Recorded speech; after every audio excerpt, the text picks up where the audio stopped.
You are listening to royaltyfreemusicradio.com.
To play music in your office, store, or restaurant without paying the high monthly fees charged by BMI and ASCAP.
You are listening to royaltyfreemusicradio.com.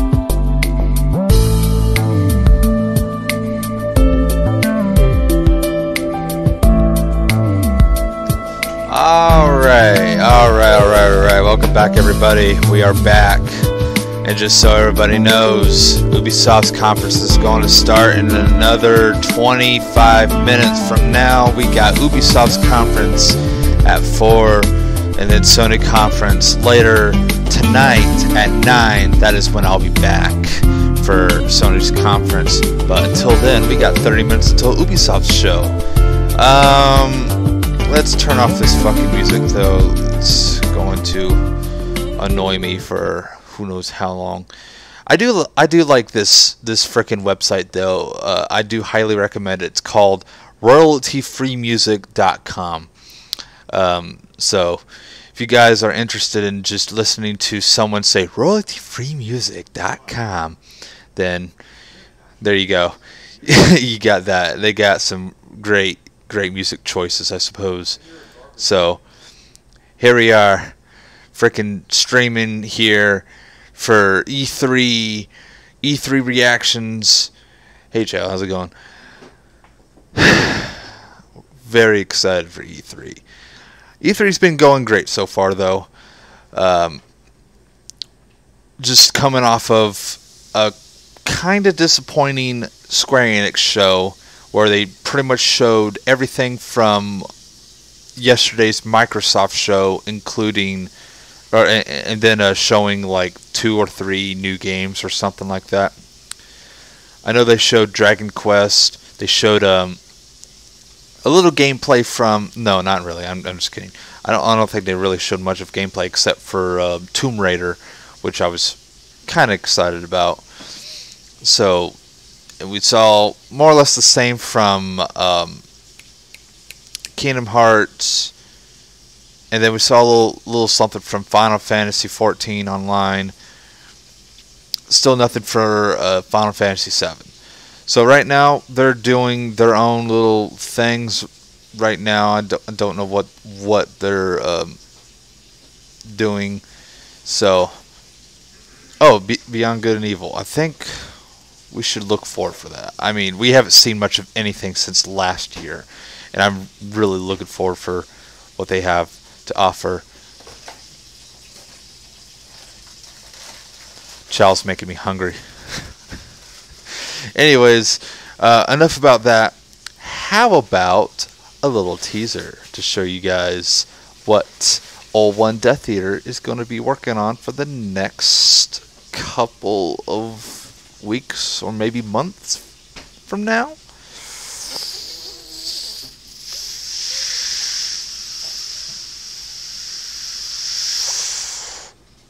Oh, and that's all anybody is ever going to get. That is all I've written up so far. And yes, ladies and gentlemen, I am finally working on the continuation of an old story that I had done, that I had started like a year or so ago, called it's called the EAN Simulation.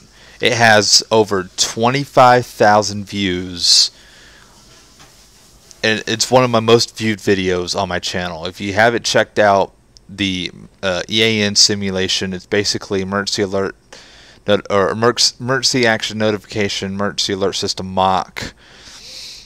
It's basically what I picture what an EAN environment would be like. This is basically a continuation off of that, minus the voicing and stuff. I feel like that the voicing will probably just dumb it down or whatever.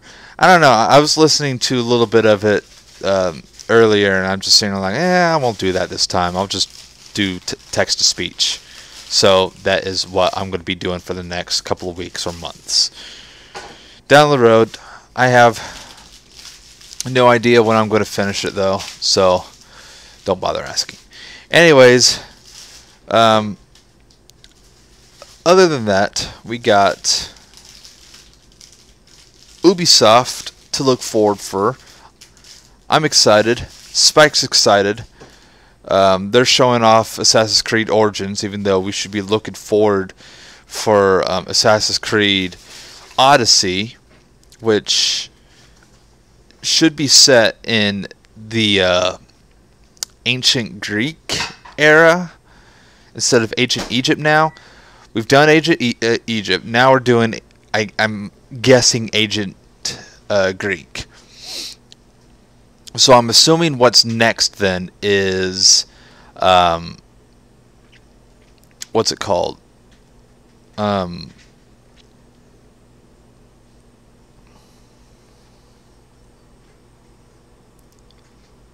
Ancient Japan or something like that. I don't know what it's called, but I hope they do Japan in the near future, or maybe the next Assassin's Creed game.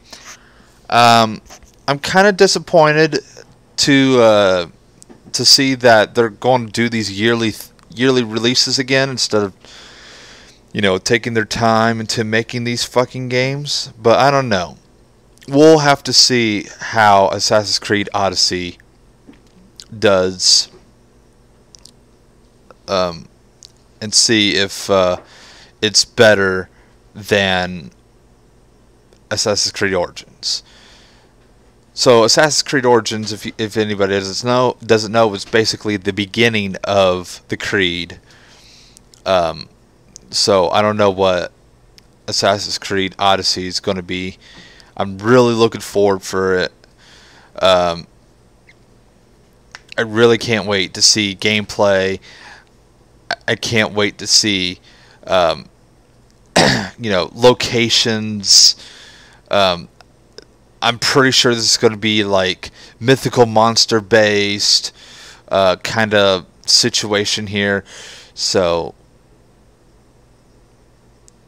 I'm really excited to see what Ubisoft has in store for Assassin's Creed Odyssey.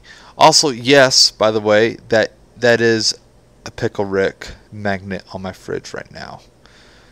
So, anyways, we're very excited for Ubisoft E3. Can't wait. Got 20 minutes away. So,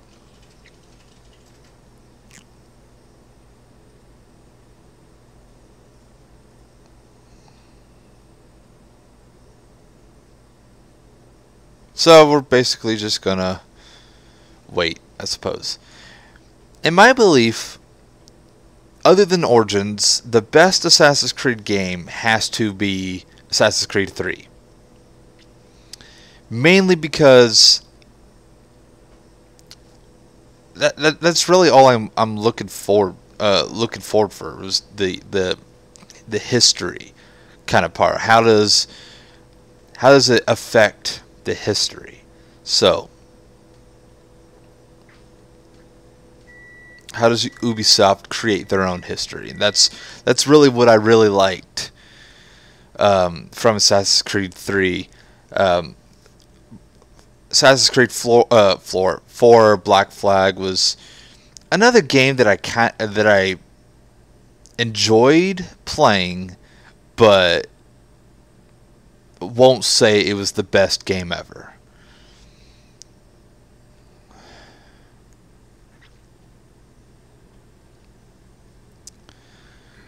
I mean, a lot of people liked Assassin's Creed 4 because, oh yeah, you get to play as a pirate. Yay!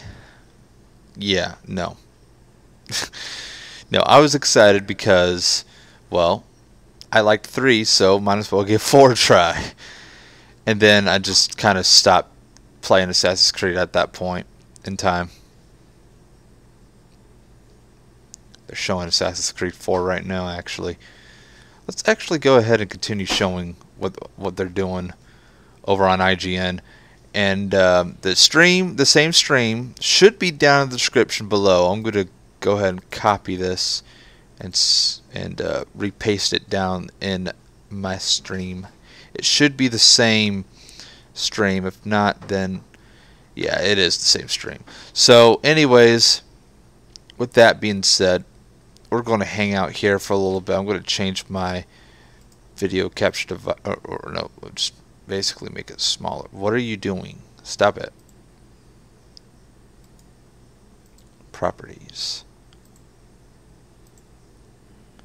And I'll switch on the sound when we have about 10 minutes to go, to wait for frickin' Ubisoft. In the meantime, we're just going to be hyped out about whatever is happening. So, you know, like I said, I'm very excited for Ubisoft's conference. Ubisoft is one of those companies that it's like half and half. Like, we like what Ubisoft is doing. Just, you know, take your freaking time. And Ubisoft is one of those companies that, you know, can save Player One. They could save us right here, right now. Save Player One, Ubisoft. Save Player One. So that's the primary goal today is somebody has to save us. Either be Sony, Ubisoft, Bethesda did it. Bethesda basically did it with Doom and Elder Scrolls 6. Even though Doom does have multiplayer, Doom isn't just a multiplayer game. Actually, it's not just multiplayer based. Doom has an incredible single-player experience, which you have to play. If you don't play Doom as single player, you just jump straight into multiplayer, then you're really missing out. You really are. So I do highly recommend everybody play Doom. Play Bethesda's Doom, because Bethesda is one of the greatest fucking companies to ever create games. So anyways, while we're waiting for Ubisoft to get off their bums for the next 15 freaking minutes, I'm hungry now. Chow made me hungry. God damn it, Chow. Alright, I'm going to take a break. I'm going to unmute this so nobody gets bored. So I'll be back. I played this last year, and it felt very much like World of Warships, which is kind of a deviation of World of Tanks, but it's this format where every ship is a different archetype, and you have a team of about 10, and you're competing against another team with some NPCs as well. And this was supposedly just a PvP mode in this larger world, but I almost felt like they could have shipped this and had it be a World of Tanks competitor. So I have so many questions. I want to see what this game is going to be about. I don't think Sea of Thieves is a fair comparison. I don't really either. Yeah, merchant gameplay and exploring a massive world. I think it's more about like your ship, RPG progression, a little bit more MMO-esque. Yeah, there has been a lot of conversations like, where does this fit in after Sea of Thieves? Did they take longer to bring it out because they were worried about that game? I don't think it's trying to be like Sea of Thieves at all. That's why I draw the For Honor comparison, is that I imagine that the menu will look like a series of different modes you can jump into, and different PvP styles, like in For Honor how there was a 2v2 mode. Maybe we'll get that with ship combat, and I think that'll be really cool. But it's also, I almost feel like it's kind of a hard sell. This seems like an interesting niche, and Ubisoft is all about making games really accessible to everyone and just having the most people possible play them. So I wonder how they're going to market it, because it does seem like an odd thing for them to go with. I feel like they could pull it off, especially if they do a couple of those modes be like kind of story-based missions, but it's still in the environment of like you're playing with other people and it's still a PvP experience, but a little bit of a navigation of story in there. Like, I've played World of Tanks, and it's just so uncommon that you find other people in Western markets who've actually played World of Tanks. Like, it's a weird thing. Everyone's like, who is playing this? How are they selling so well? Ubisoft does have those games. Like, the Trackmania series does incredibly well, just not with anyone we know. You know, it's popular, I guess in Europe, overseas somewhere. It's but just all Russia. Yeah, I guess. I don't know. But in this case, like the World of Warships comparison does make sense. And it makes me wonder: is this going to be? Do we know if this is going to be a paid game or a free-to-play game? Well, I was actually just going to bring that up, not to demean the experience, because I obviously haven't played that much of it, but I think this would make the most sense as a free-to-play title. Interesting. Because, again, World of Tanks is free-to-play. That getting in there, getting hooked on this progression that is admittedly a little bit tedious and takes a long time. It's a little bit grindy. That can be fun, but I think only in a free-to-play context. I don't think you would pay outright to jump into what might be a very grindy game. But then again, I could just be completely misunderstanding what this game is going to be based on what I played. Yeah, I mean, and that's possible. There could be some Sea of Thieves style aspects in there. It just seems very, very unlikely to me. I think that this is going to be a little bit more of a simulation than Sea of Thieves, more about customization, more about RPG elements, and more about just the combat, I think. Yeah, I'm going to go out on a limb and say that you will not get out of your ship at any point. I imagine so too, yeah. I think this will be all the ship. That being said, I really like the model here. One of the coolest things about World of Tanks is you unlock a new tank, you get to check out all the little nooks and crannies and stuff that the soldiers have tacked on there. Here you get to actually see your crew. The sea shanties come back. That's a very fun thing to look at while you're either exploring this world or doing this PvP combat, which, admittedly, I think is actually pretty strong in and of itself. The PvP was quite fun. And you and I both played a lot of For Honor, and that's why I just keep making this comparison. What do you want from Skull and Bones? I want, really, I want that PvP mode. I want fantastic progression, and I want really good clan or guild support. I want to be able to. That was one of the cool reach out things to about other For Honor players. was we had these like separate factions that you would see who was overtaking what territories, and I really liked that. It like kept you competitive in every single mode because wins were calculated towards this total goal, no matter what you played, and I thought that was really cool. I totally agree. They took that factional combat, they applied it to an actual open world sea map, and phased you into these PvP encounters as you went around that. I think that could be something that I would certainly consider purchasing or play if it was free to play. Yeah. So I wanted to talk about Splinter Cell real quick, and I'm just thinking about, man, Ubisoft has a lot more properties than I thought that they did. Like, I'm like, man, there's so many more things we can forget talk about them. here. So Splinter Cell is something that everyone is expecting to happen since Michael Ironside showed up to voice the Wildlands DLC. So we're all really expecting it. And there was that really nice comment that he made. I think it was in the trailer where it was like, oh, I'm the only one left.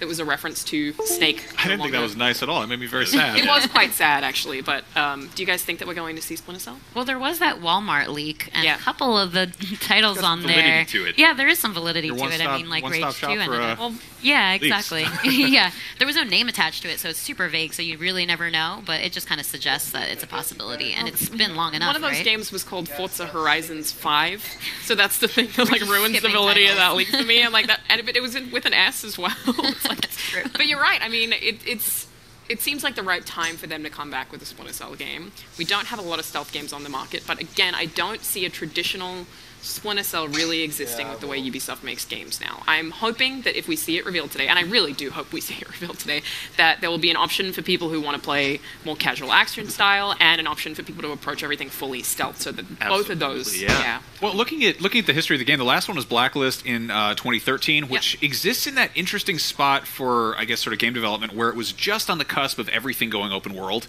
and that was very like large areas to explore. And it had the Spies versus Mercs multiplayer mode, which was sort of asymmetrical before the rise of like hero shooters. I thought that was pretty cool. Yeah, no, people loved fun. it. Yeah. And I mean, it's interesting. It'd be interesting to see what that looks like after Rainbow Six Siege, for instance. And again, to have Ironside, making a nod to Snake, which in Metal Gear Solid 5 obviously borrowed a ton from Ubisoft's sort of open world stealth and action properties. It would be really cool to see that kind of them take cues from Metal Gear Solid 5 and put Sam Fisher in that kind of scenario. Yeah, I totally agree. And speaking of multiplayer, I wonder what components we'll get. It wouldn't be new for the series to have multiplayer. They've actually had a lot of fun and very different modes throughout the series, but I'm wondering if we see Splinter Cell today, if it would be just a teaser trailer, if we would get gameplay, and if we would get multiplayer gameplay. Like, how hard do you think they're going to go on this if it's here? I think that they need to show us gameplay. They need to. The Blacklist was kind of a deviation from the series. There was this very interesting like ARG or fourth wall breaking text that would appear on walls.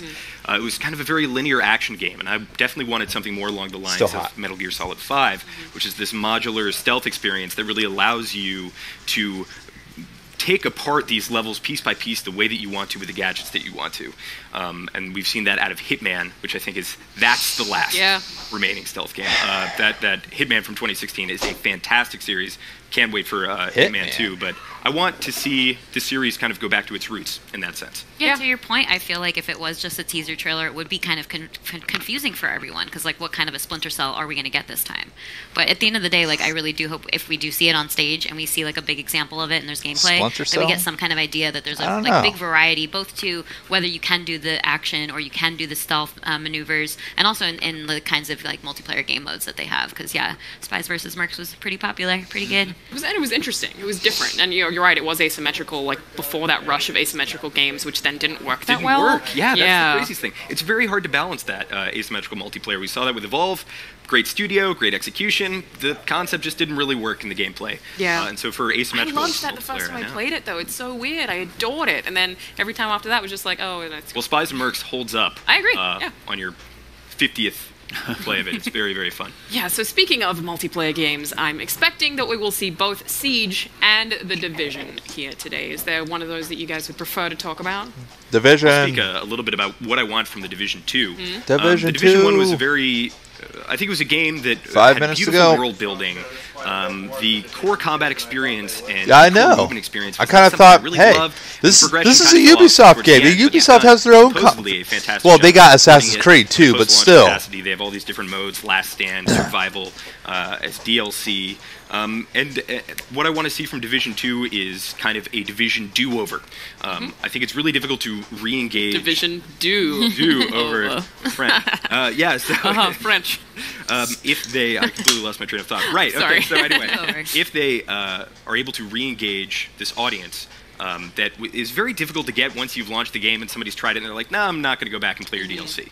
But if there's a big number and a relaunch of your game, then I think a lot of people are more likely to jump back in and say, I'll give this another shot. Well, the Division originally did have a pretty rocky launch. They had a really dramatic drop after that. I think it was 16% drop in the first week, which is crazy for that kind of game. Why do you think that happened? $20 or so? Well, folks figured out how to farm Phoenix credits, how much it was. which was this kind of end game currency, and a few of them got banned, and that is not something you really do. You ban players who were disseminating exploit knowledge, who are trying to break your game, but if there's a way within the systems of your game to take the path of least resistance and kind of an MMO progression arc, people are always going to do that, and you cannot punish your player. You just need to say... You built it in that way. Yeah, and so I think that was a big kind of wind out of the sails moment for this hardcore fan base. I stopped playing it after about a month, There's I would a hardcore say, fan base and I occasionally for went back to it, but the thing that got Division? me was that I didn't find that the gameplay Why? was necessarily that fun. I did not like that the good. world. I didn't like the idea of waiting in a lobby before entering a building and just shooting the same things over and over again. Yes. And that's where it really lost me. They need to have much better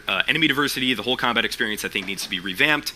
And again, to mention the biggest complaint, which is the bullet sponge, I think that needs to be brought way down. The guns need to be impactful. Yeah.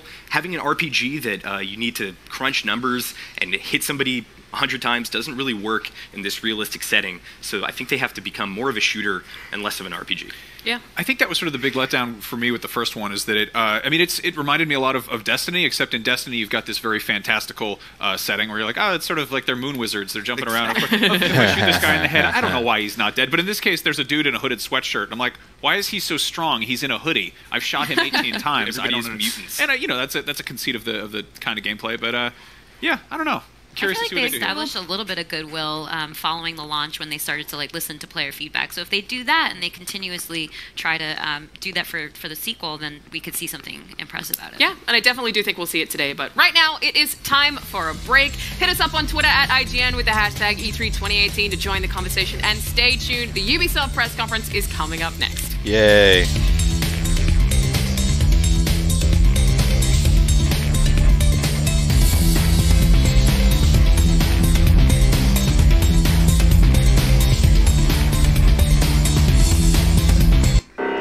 Before you find IGN's awesome content anywhere else online, you'll find it right at home on IGN.com. With IGN First, you'll get a sneak peek at never-before-seen gameplay, exclusive insights from developers, and a whole lot more. NVC Live brings you IGN's Nintendo podcast up close and personal. Engage with other viewers, ask our NVC hosts your burning questions, and become a part of the show. Don't miss out. Find everything first on IGN.com. If you're not following IGN on social media, what are you waiting for? I'm waiting for E3 to end so I can We're bringing the unsubscribe to you. Gameplay, That's really what I'm waiting for. custom original content, the best user-generated videos and art, and a whole lot fuck? more. I've always Be had part of this the muted, so I conversation didn't know what throughout that the year. sounded like. Follow IGN on Facebook, Twitter, and Instagram. The IGN app is the best way to stay up to the minute on what you love. No matter what Well, you play, create the anyways, custom feed we and got filter about what you 2 want minutes to watch. go. Live streams have never been I'm more hyped. fun. With the floating video player on hyped. iOS, you can So keep hyped. watching the live stream as you read other news. World premiere trailers, and the biggest games. Download the IGN app from the iOS or Android stores now. Sign up for notifications. Still waiting for and Red we'll Dead alert you the Redemption second 2 news breaks.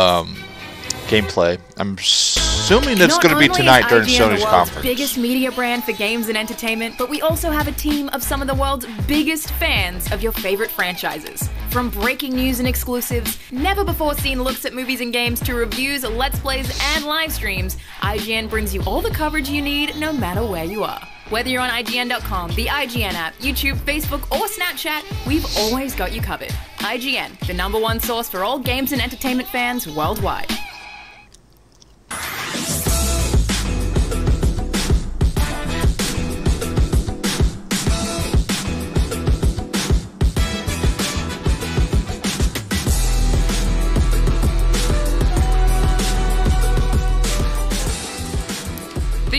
Ubisoft press conference is just moments away, might be 60 seconds from now, so really quick, what are you guys most excited to see? Anything on Switch. I'm sticking to that. Okay, anything on, that's a fair bit. Yeah. Gameplay from Splinter Cell, and I want to see big points about the Division, how they're going to make it better. That's what I want. Matt? Watch Dogs 3. Watch Dogs 3! It Woo! hasn't leaked through Walmart Canada. They not a finally thing. kept something a secret. Yeah. I'm hoping to see more Ubisoft games. I know that's a weird play, but I really, really like Ubisoft. That was Valiant Hearts and Child of Light. Basically, they made these like really artsy, cute games that I liked a whole lot. Apparently, the conference is 15 seconds away, so I also wanted to mention Siege and South Park. Those are two more things that they have that we might see today that we didn't They're have great. time to talk about. You guys Wait, why excited? South Park? Yeah. Oh, yeah. I mean, Absolutely. You mean like DLC Four. for the fraction We're butthole? getting so close, you guys. Enjoy the Ubisoft press conference, and we will catch you right afterwards. Well, here we go.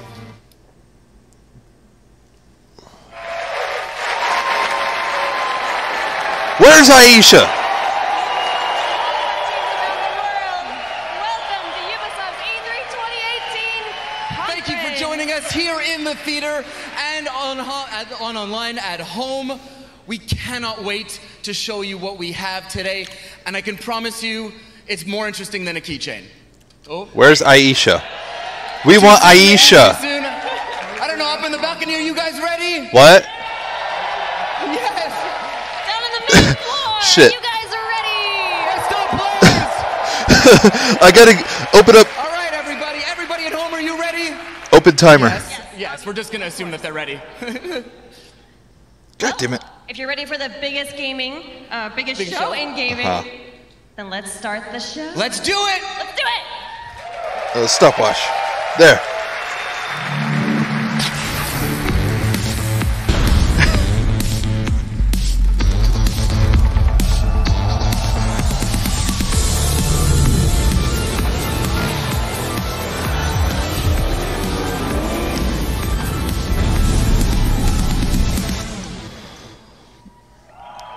Yay!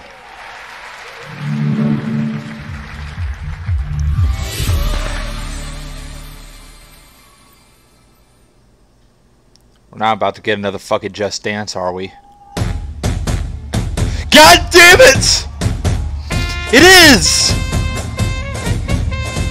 Fuck!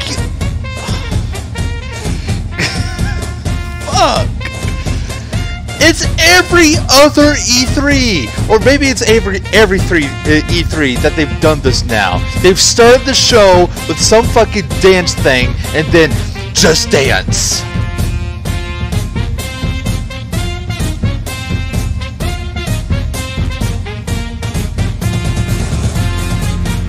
It's predictable now.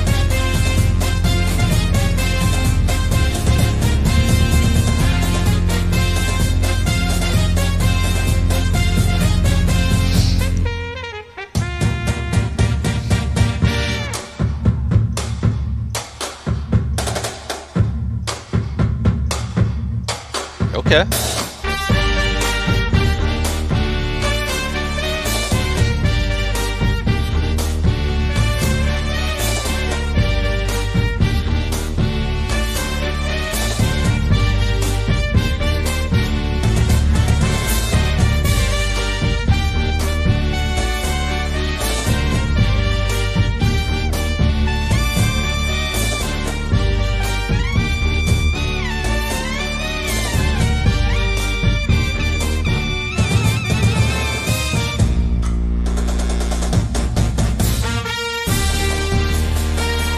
God damn it. God fucking damn it.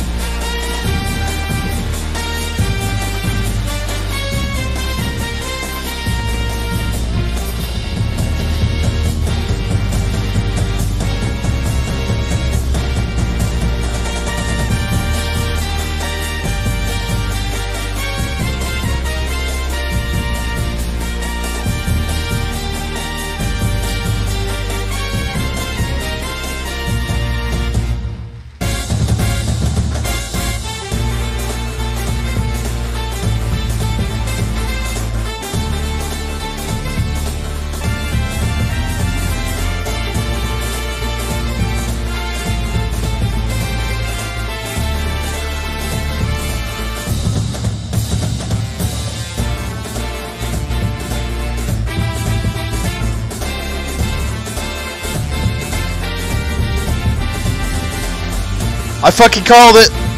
Just Dance 2019. They did this last year, didn't they? And the year before. And the year before that.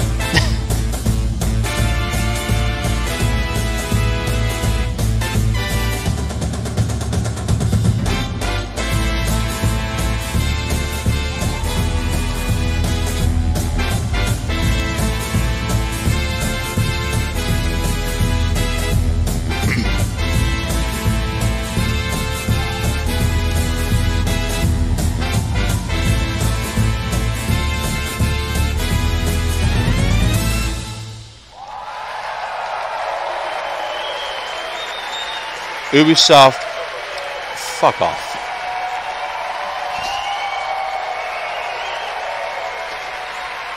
Every fucking year.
Cook, do you hear me?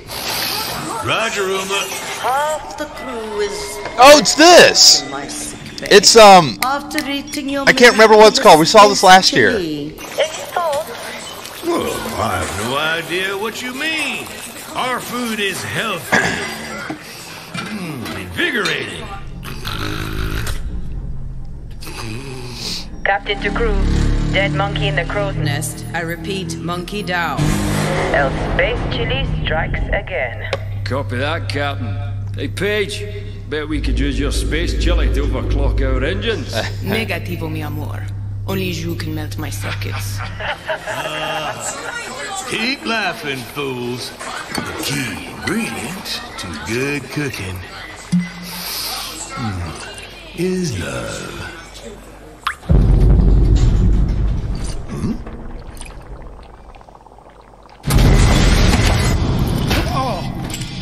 What? Engineering to officers, we are dead in the water. I repeat. Main engines are cursed. Nox, come in. What have we got on the scanners? Jack shit. Nada. Hey, wait. I see something. 3 o'clock starboard. It's massive. Get back here, Shani. Hold off!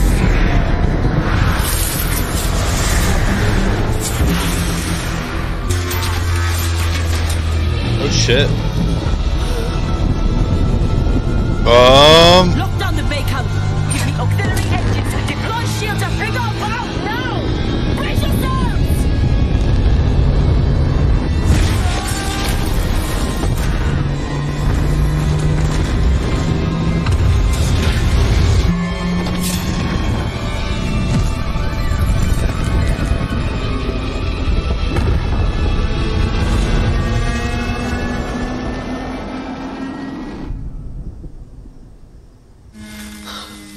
Gods protect us.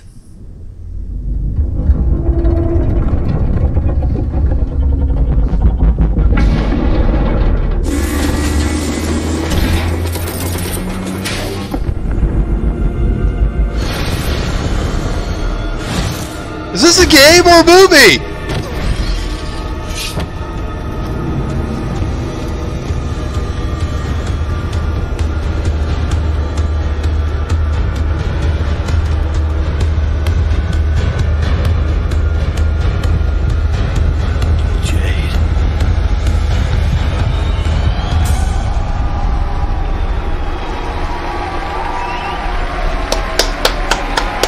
Wow.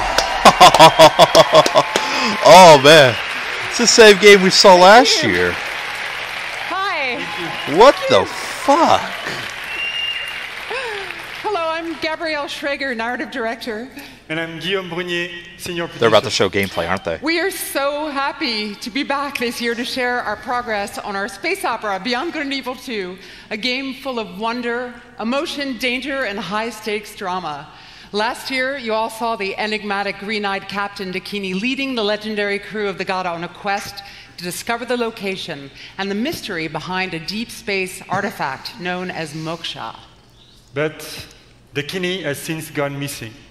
Shani is now captain of the Gada, and she's leading her crew into the deep, unexplored space beyond System 3, when they come face to face with their nemesis. Fans will have recognized a ferocious young Jade.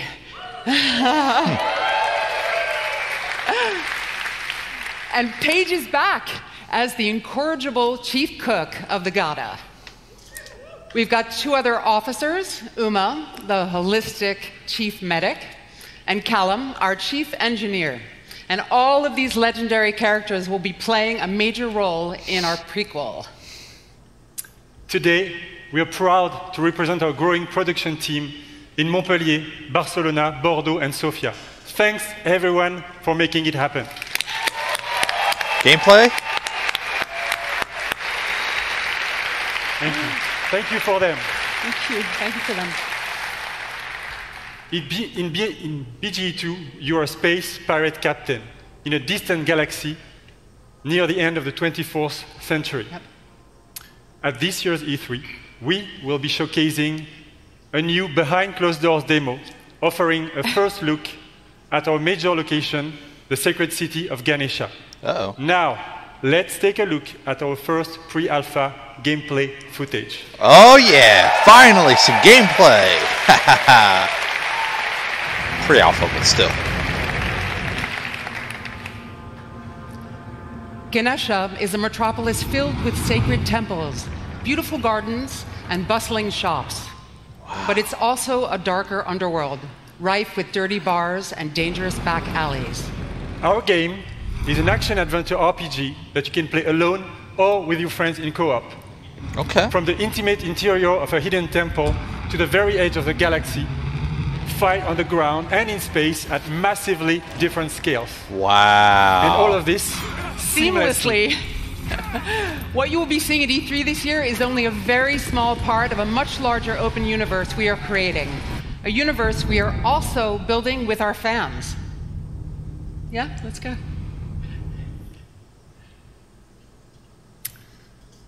With Beyond Good and Evil 2, we want our community to participate in a way that's never been done before. What? Through A beta? the Space Monkey program. A beta? We want our fans and people all over the world to really be a part of creating the game.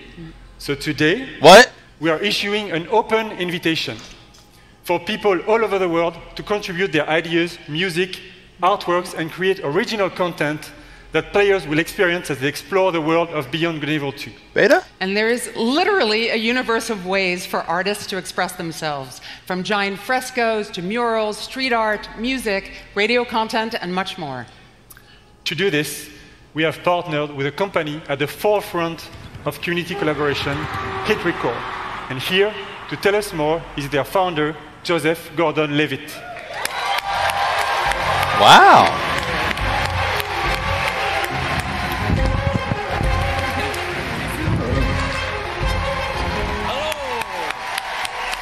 No beta yet. Thank you. I love this theater. So thanks to you guys, thanks to Guillaume, and thanks to Gabrielle. It's really good to be here. I'm super excited to do this. For those of you who don't know, Hit Record is this thing that I've been making for a long, long time. It's really dear to me. And it's a place where people all over the world work together on short films or music or art, all kinds of projects. This is the first time we're making stuff that's going to go into a video game. So it's a little bit different than other like creative platforms that you can find on the internet, because the point of Hit Record, it isn't just to post and promote stuff that you've made on your own. The point is to collaborate. So like when we're making music for Beyond Good and Evil 2, it's not just going to be a thing like a contest where people submit songs and then we pick 1 or 2 of them and we put them in the game. We're going to be really making the songs together. And the same goes for the visual assets that we'll be creating. So whether you're a writer, a musician, an illustrator, if you're a pro-level artist, or if you're just someone who really cares about Beyond Good and Evil and that world and you love it and you want to be a part of it, there's going to be ways for you to contribute. Our first creative challenges are live. As of like now, someone's at my office pushing the button, like very nervous. You guys are doing great. And yeah, so come to our site, check out the Beyond Good and Evil 2 page. Well, hit record their website's currently down. That's it. I just want to let you know that their website is down right now because he just said right now the button's being pressed and now it's down. Rip. Wow, that's pretty cool. That's amazing. Hit Record's approach to community collaboration is inspiring, and we're incredibly happy to be working with Joseph and his team. And we really can't wait to see what the community creates, so let's do it. Me too. We will be showcasing some of this content at our very first dedicated community event, the BG Fest, which will take place in Montpellier this fall. Thanks, everyone. Have a great E3. Thank you!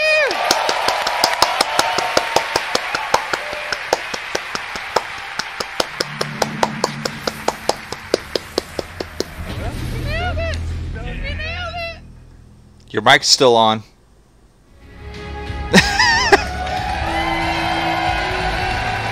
What's this? Oh, Rainbow Six! What's up, everyone? My name is Justin Kruger, community developer on Rainbow Six Siege. And I'm here today to talk about our community. Our community that inspires us and drives us every single day. The Siege team back in Montreal has actually been so inspired by seeing all of the millions of people playing our game every single day over the past 2.5 years. We've actually absolutely loved seeing our community grow, and I'm excited to announce today that the Rainbow Six Siege community is now 35 million players. Huh? Yeah, I know. Yes. So now they're probably making up the numbers. I wish I could hug every single one of you, but I don't know if my arms are big enough to hug every single one of you. That would take a long time. Oh, no! No! So fuck you! Behind me, Team Rainbow has recruited the Italian GIS Why do you do this to me? Maestro and This Alibi. fucking shirt. Actually, God this damn image it. represents 10 seasons, 40 operators, and 19 Oh! It is all free in-game. And if you want to get to know all of these guys a little bit better, you can play You ruined Operation it for his fight. Parabellum, God, which is fuck playable you, right man. now. And if you want to see them in action at the top of their game, tune into the Rainbow Six Siege Pro League, kicking off on June 18th at 5 p.m. Pacific time. The world's biggest esport teams will be competing for 6 months of intense Rainbow Six action. And that's just one of the many ways to enjoy competitions for Rainbow Six. The 6th major is just around the corner and will be hosted in Paris this August. Our Pro League finals will then take us to Brazil in November. Oh. Yeah, Brazil.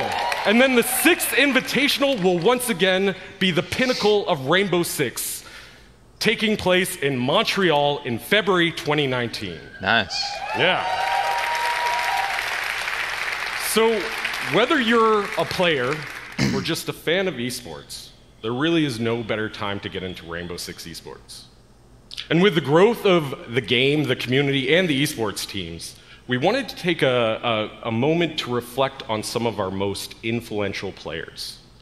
Today, I'm excited to unveil a sneak peek at an upcoming documentary that is focused on a few familiar faces who took their love for Siege to the next level. Without further ado, here's the first look at Another Mindset.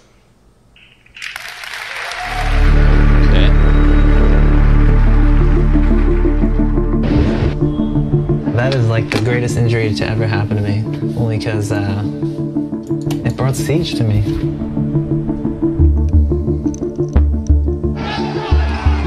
I've been doing this for what? Since year one, season one, right? And I failed, and then finally we started succeeding. Yeah. So that's what we're going to do. We're going to come back. recebi um sorriso, uma lágrima, uma emoção, um riso de umas pessoas que eu nunca vi na minha vida, que eram torcedores da BD.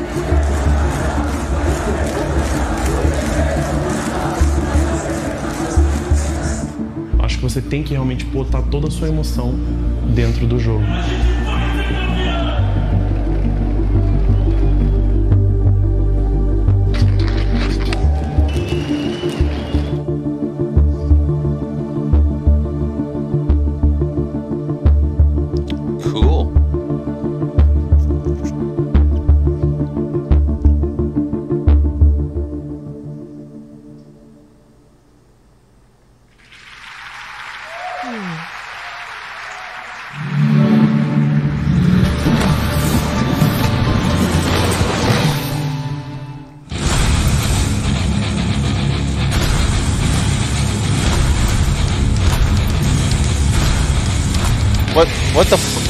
What the fuck is going? Stop it, Ubisoft! Stop it!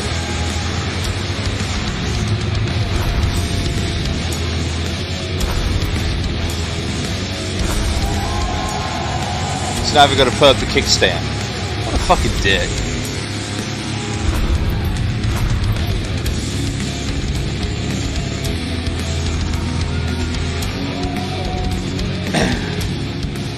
Spike, we're 20 minutes in and nobody said a cuss word.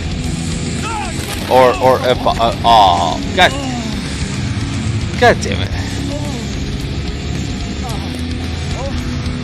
That was planned.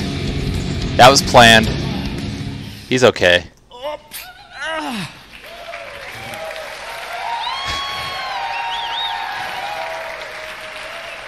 Trials is all about crashing with style. I do Trials? Again. Hello. I mean, I should have known. He came in on a fucking bike. Prime Minister of Finland. Now I'm pleased to announce the Trials is back and it's bigger than ever. Yay. I think.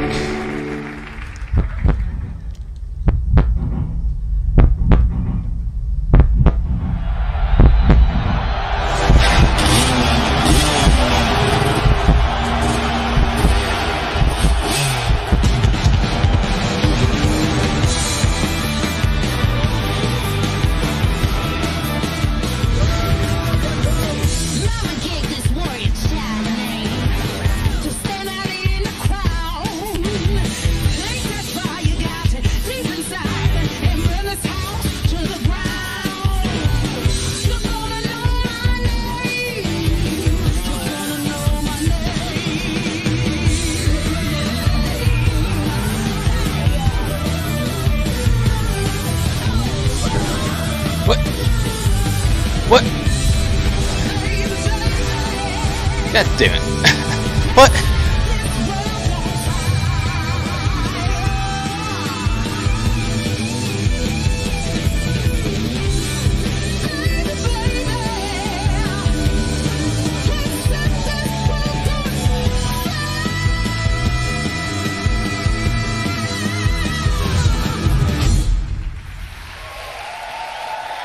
I'm sorry, I can't get hyped on that.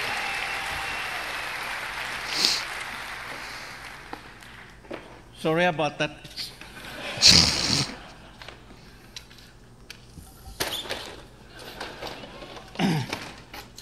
Trials Rising takes you around the world to iconic locations. You never ride alone and competition is everywhere. But competition is nothing without the players, and our community has always been a pillar of Trials. In Trials Rising, we work with our players more than ever. To explain more, let me introduce Brad Hill, also known as Professor Fat Shady.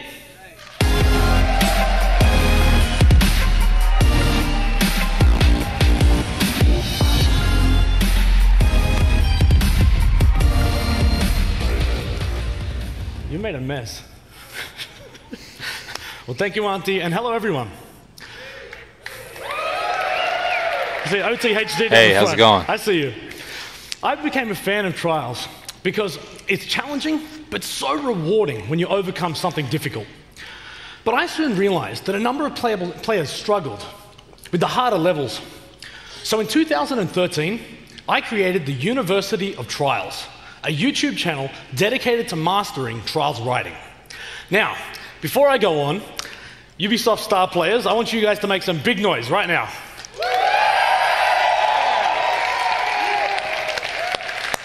All right, well, 5 years ago, I was a star player just like them.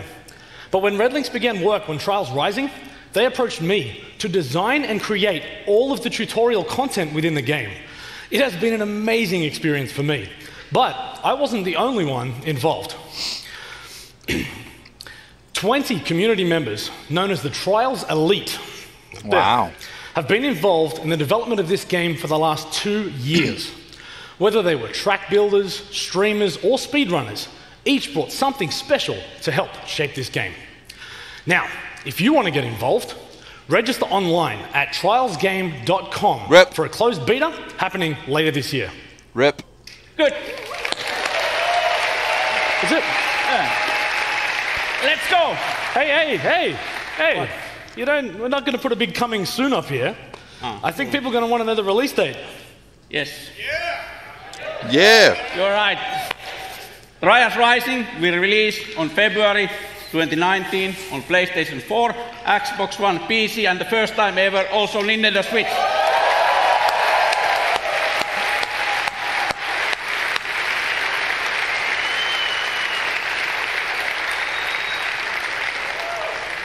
If you are E3, come to our booth and we'll show what Trials is about. Crashing with style and getting up again.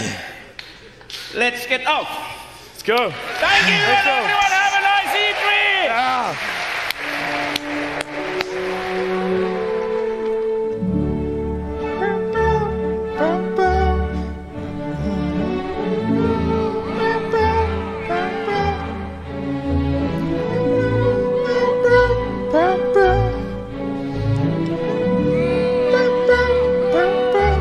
Where's the crashing? There you are! Yee! Rip. Rip. Rip. F. Rip.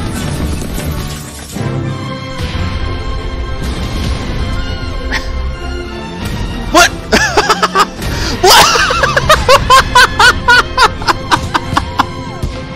What? What?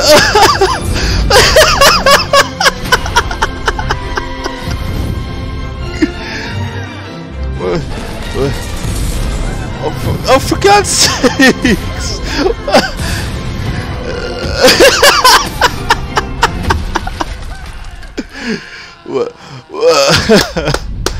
Wow! Everything's coming out in February. It's fucking amazing.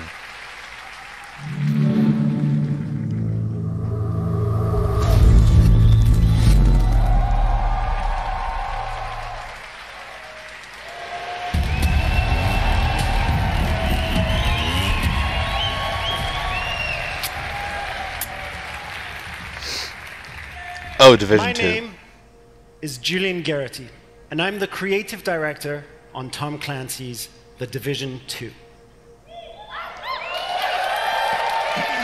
Yay! On Black Friday, a strain of the smallpox virus was released on dollar bills in New York City. The infection and chaos spread across the nation. 7 months later, the virus has mostly burnt itself out, but America is tearing itself apart. Washington, D.C. is at the heart of this battle. Under constant threat from dangerous factions, civilians are trying to rebuild. In their survival lies the seed for the rebirth of society. Okay. So winter's over. So now we go into spring or summer?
30 minutes in. Still no F-bomb.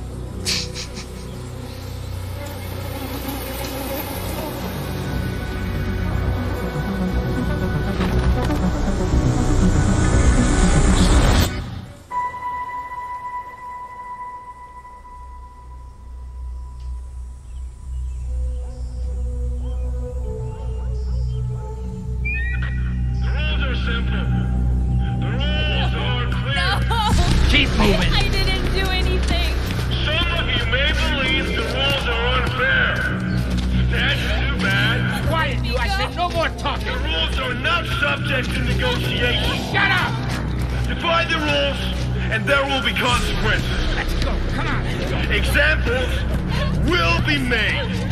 On your knees. Keep still.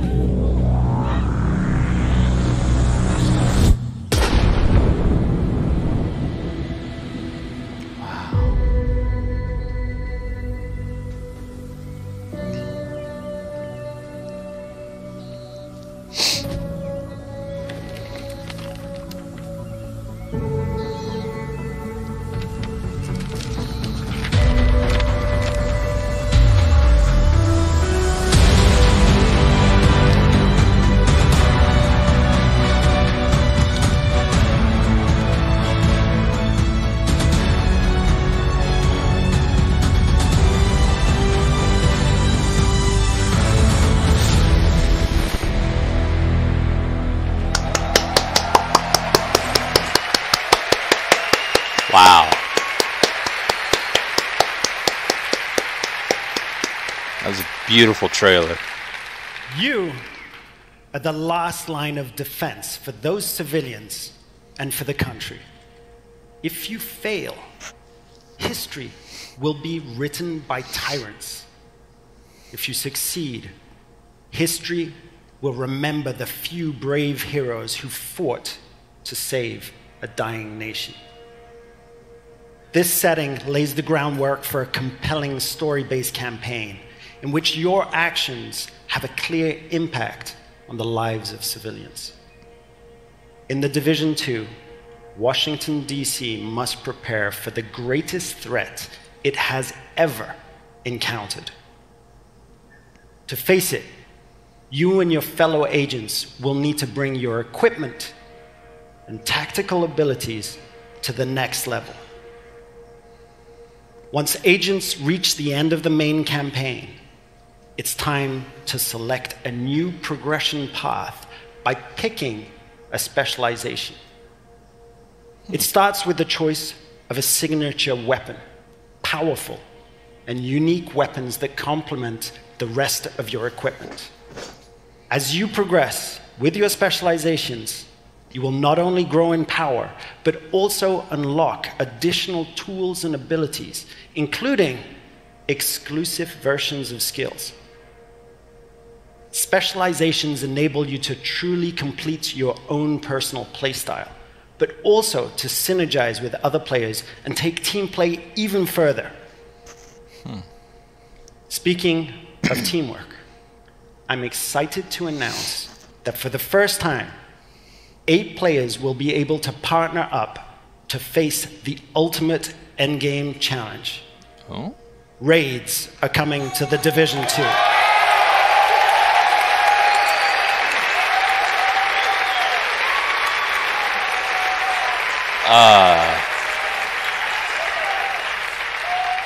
We learned a lot. We learned a lot from working on the first game. And with The Division 2, we're launching with plans for years of frequent major content updates. Today, we're ready to outline our plans for year 1. We will be launching 3 DLCs in the form of episodes. Each one will bring new story, new areas to explore, and new activities. And the best part, all of these episodes will be completely free for everyone. Free? I'm sorry, free?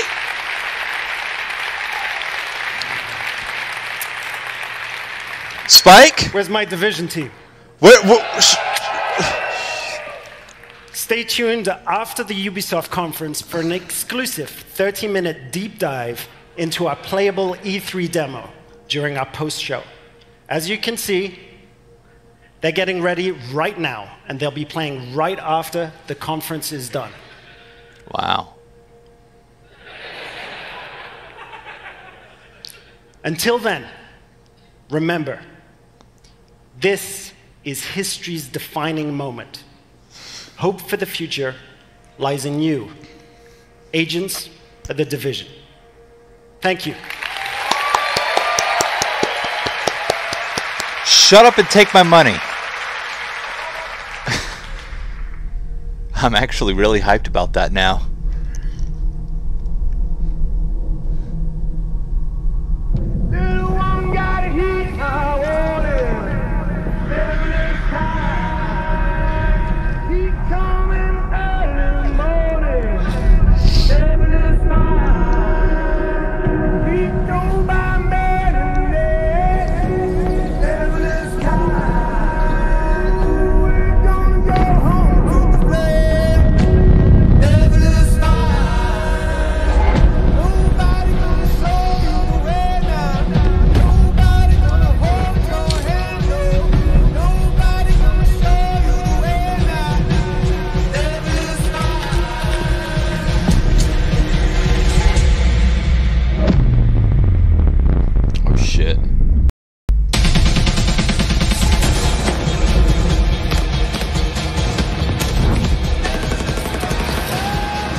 For the beta.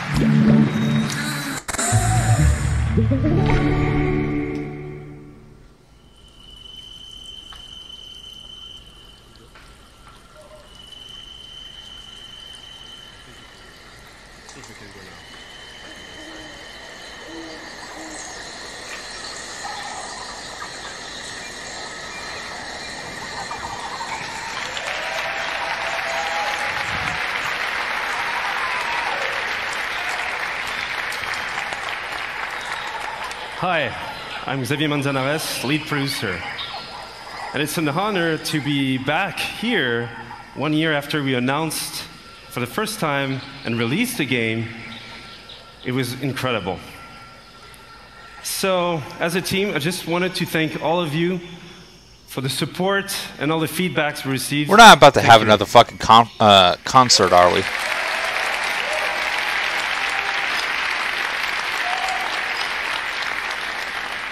So we also started a year ago to work on a brand new adventure, and with a brand new hero as well, one that we cherish and we love, Donkey Kong.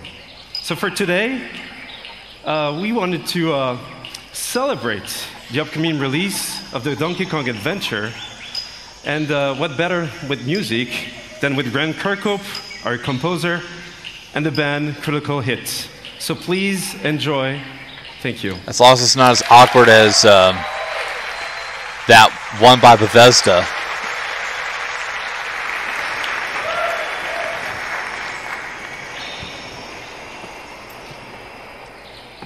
I'm so sorry. I did not know they had changed your entrance. So my Changes apologies. every day. Every second's a change.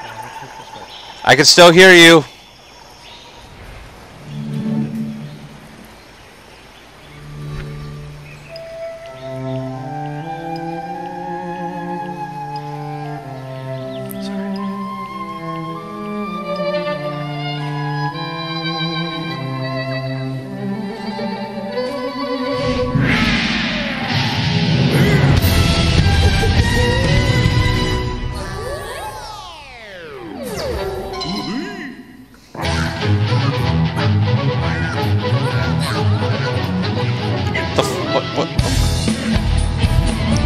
What the actual fuck is going on?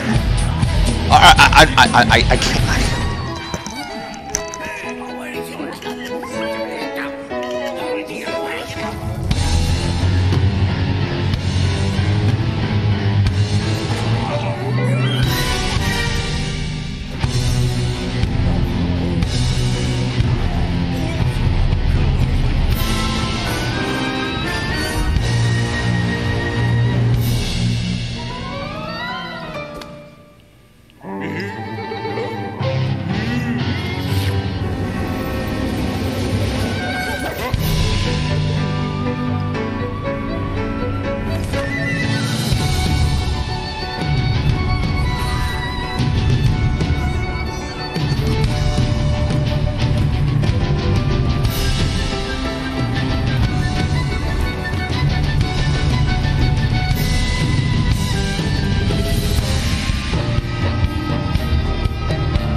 That was horrible. It was terrible.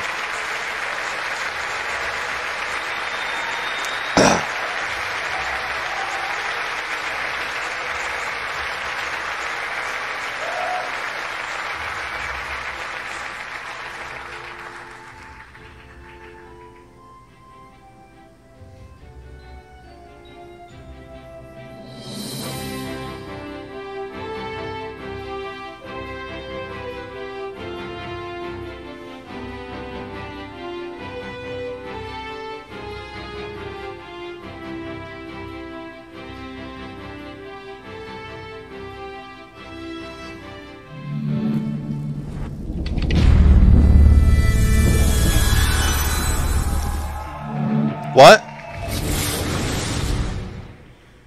Right? Right. What? Oh shit.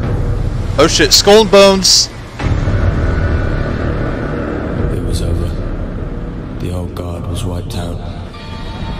Those who kneeled were now at the gates of hell. They were killing us off, burning our seas from shore to shore.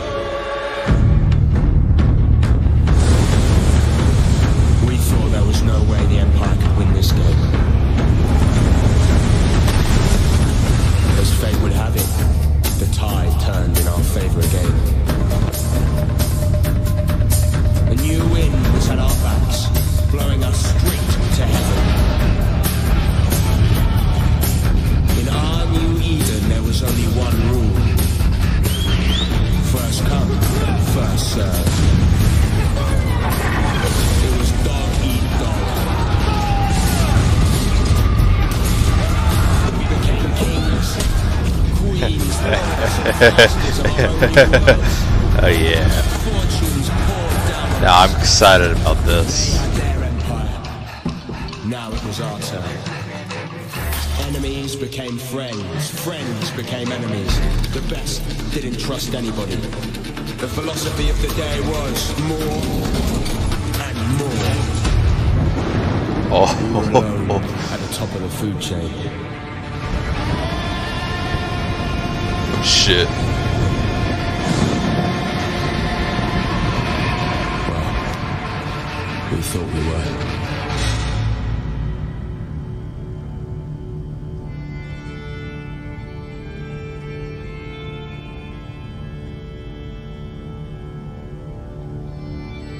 In a dog-eat-dog world, we were wolves. And wolves hunt in packs.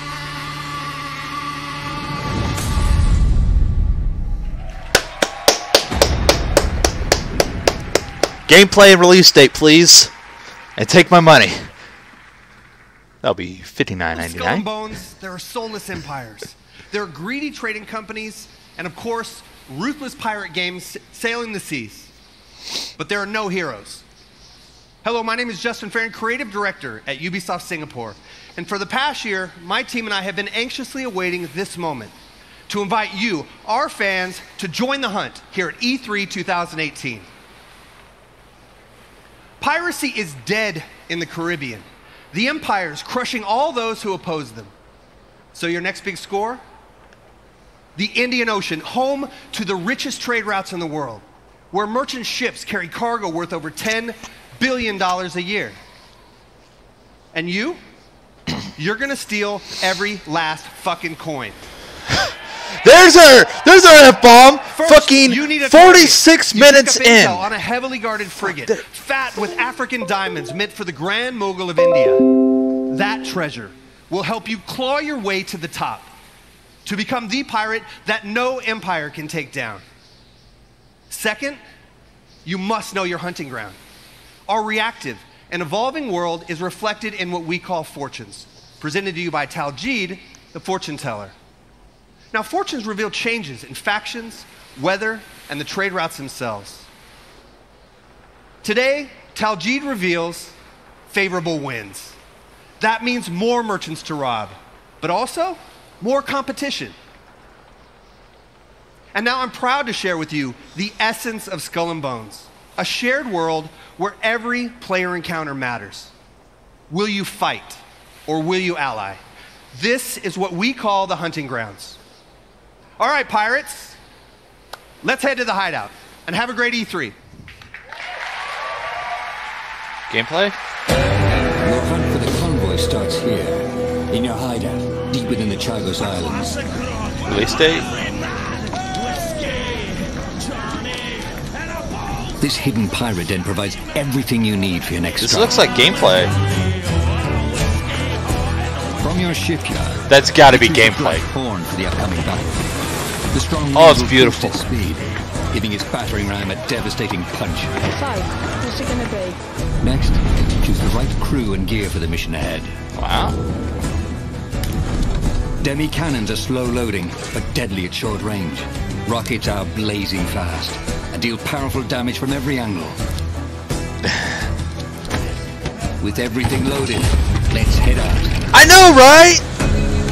The winds are strong and the day is clear. That means more merchants to rob. This is why we should trust the companies we trust right now, instead of these small-ass fucking indie developers that release. Taking advantage of the strong winds. There she is, with our loot. That fort is really too strong to simply sail past. Its cannons can blast you out of the water. You oh. need to find a well, way to sneak by they should probably stick to what they do best, making platformers. Fortunately, deception is another tool in the pirate's arsenal. Let's fool these blackguards. Disguised as a Portuguese merchant, you try to creep past the fort. Captain, if we engage, they will see through our guys.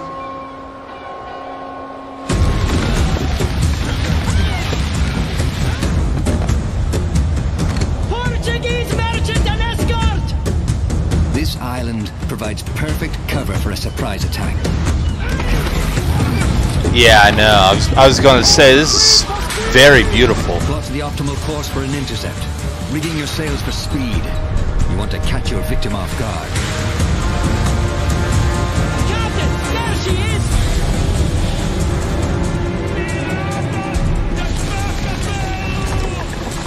Fire as she bangs!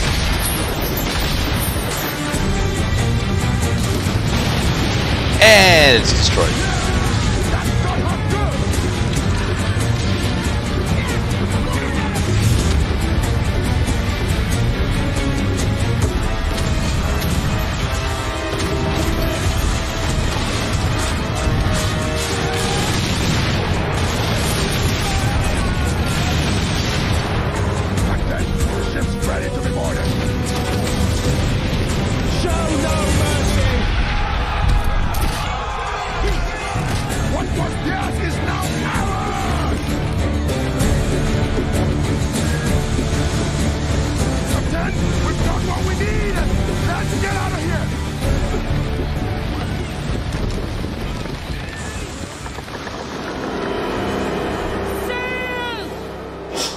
Watership sighted!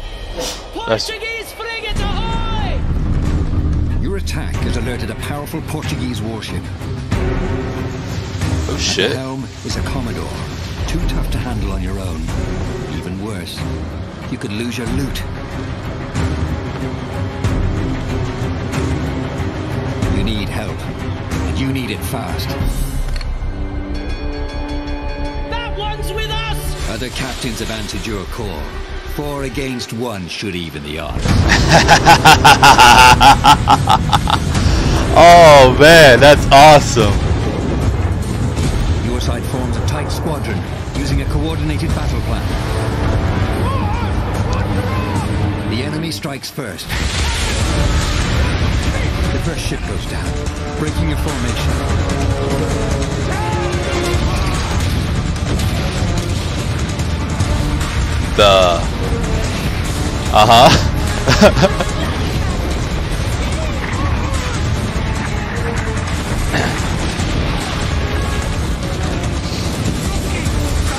Yeah.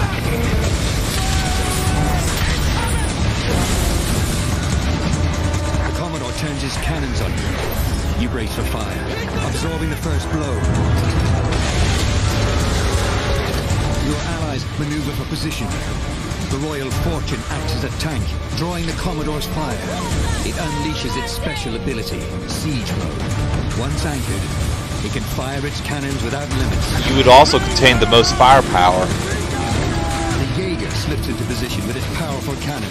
Its special ability delivers 8 shots in a single blast, increasing the odds for a critical. So basically, all we would ever have to do is take care. Yeah. The Royal Fortune can't hold out much longer. Yeah. Land the killing blow. You and Chow both probably could do that.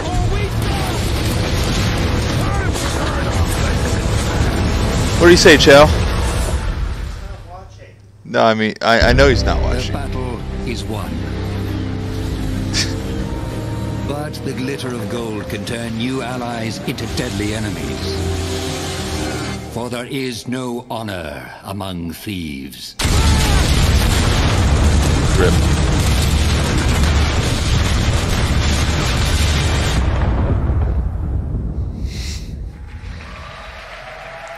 Releasing 2019, motherfuckers. Hell yeah!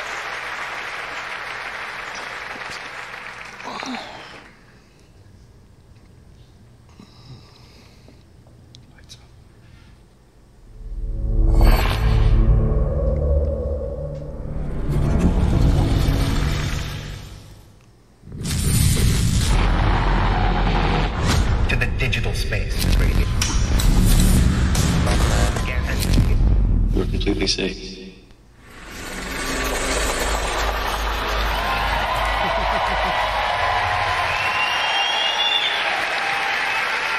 What?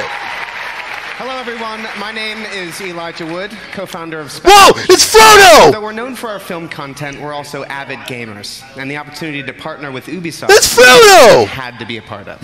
And my name is Benoit Richer, game director. But it's Frodo! It's Elijah Wood, the guy that plays Frodo. Combine the storytelling techniques of fuck film you with the interactivity of video games, enabling us to create this unique, deeply immersive world with a dark and unsettling narrative. Have you ever dreamed of entering someone else's consciousness, exploring their darkest thoughts and most intimate secrets? With Transference, we're bringing a first-person exploration game into a chilling new dimension. To escape, you must go hands-on to search for clues, solve puzzles, while everybody in the chat is screaming Frodo! And attempt to piece together the mystery. This fall, in VR and on traditional platforms, we welcome you to uncover the secrets hiding in this mind-bending psychological thriller that will leave you with haunting memories long after you put down the controller. This is Transference. Just a second. What's going on?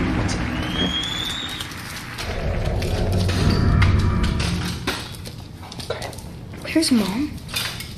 You're gonna see her real soon, okay? Just hold still. Don't believe his lies.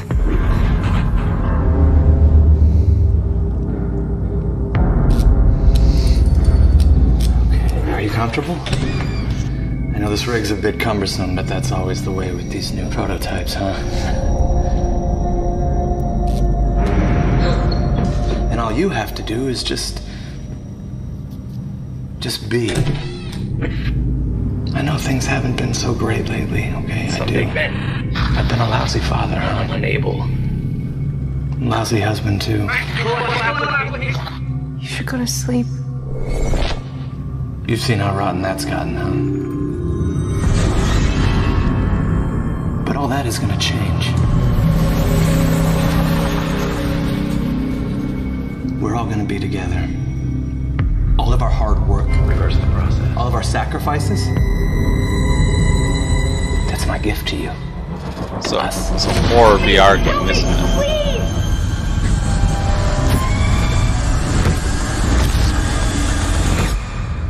Dad? Why are you doing this?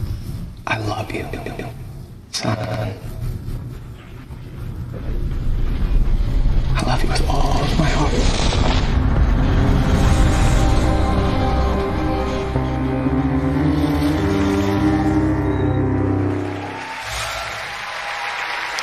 Okay.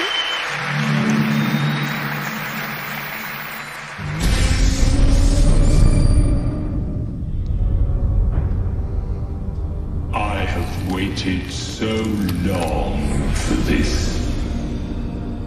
We will sacrifice the world of Atlas to the harvest. What are we waiting for? Let's get out there. The fuck? Go show them what Starlink can do. Wait, what?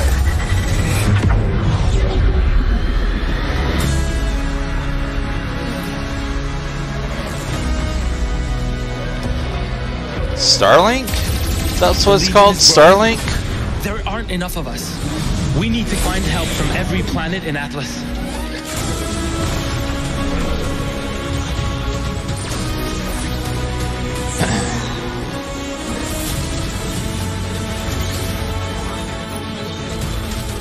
The more of us there are, the stronger each of us is. Exactly.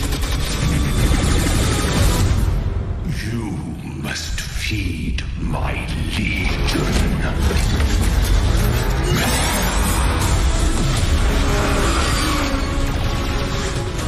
Drax isn't going to stop until we end this.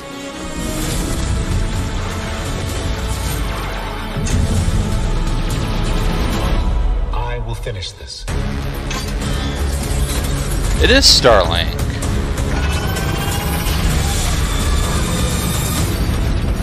Everybody's saying No Man's Sky 2, even though it said Starlink.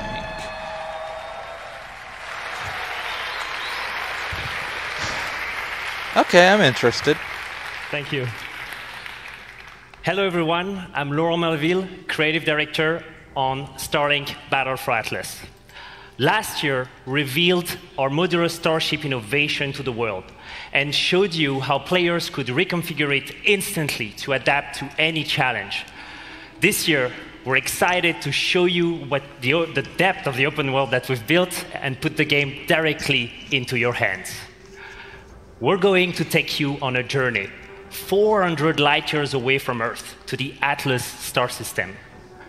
Discover exotic planets, meet fascinating local factions, and forge your alliance. Upgrade your pilots, starships, and gear, and unleash devastating combos to save Atlas from the relentless Forgotten Legion. The mission will not be easy. Atlas is a dangerous place, and our heroes will need all the help they can get.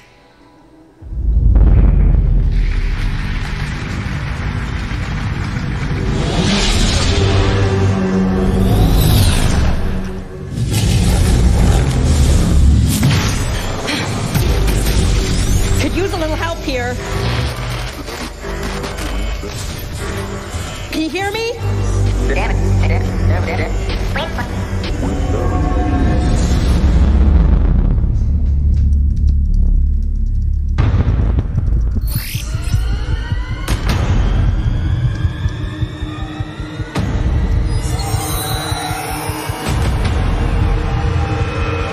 What's going on?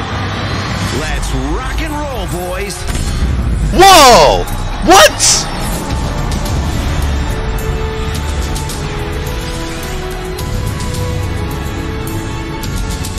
Star Fox!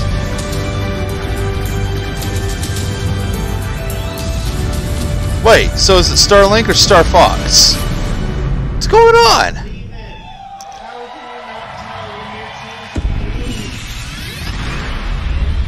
But it still says hashtag Starlink game. Hello.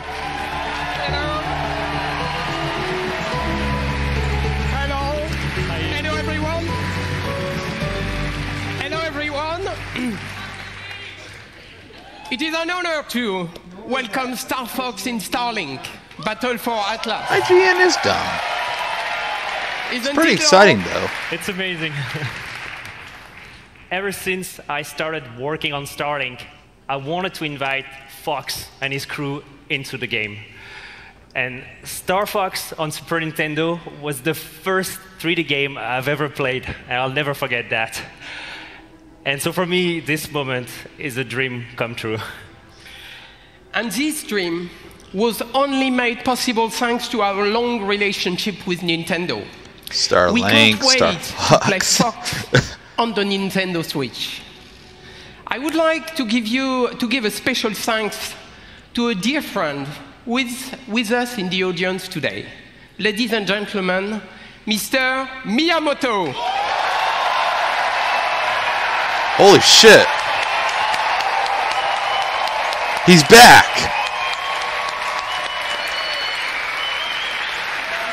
Hello, how are you?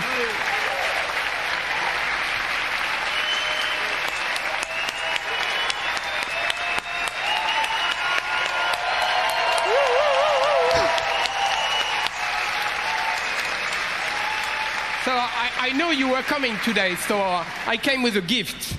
You know, it's the first prototype of the vessel that we such saw. Do you like it? Super.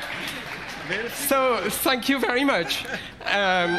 So it is actually a vessel that has been created by the team, and they would be so happy to see you backstage. So let's go and join them. Thank you.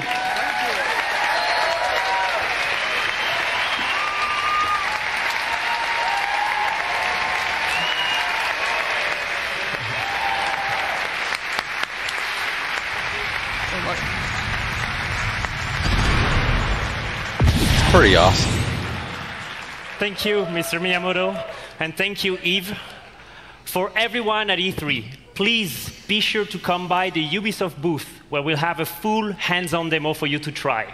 For everyone else, Starlink will launch on all consoles on October 16th with Star Fox as an exclusive Nintendo Switch experience. Ah! Now I need a Switch. Thank you. Thank you. Thank you so much. Check out starlinggame.com to pre-order the game right after the conference. Thank you so much for being here today, and have a great E3.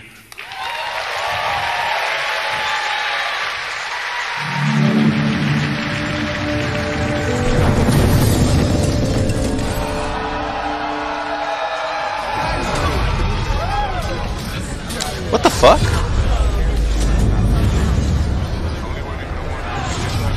Oh, it's For Honor.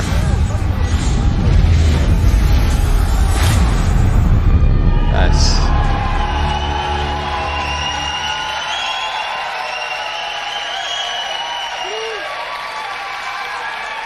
Streamers, cosplayers, artists, tournament organizers, and all of our players, you are For Honor. Indeed. Hello, I'm Roman Campos-Oriola, Creative Director. Whether it be upgraded stability with the dedicated servers, release of heroes, constant balancing and new training tools, we would not be here without your passion and commitment. You've helped us enrich the experience. Thank you.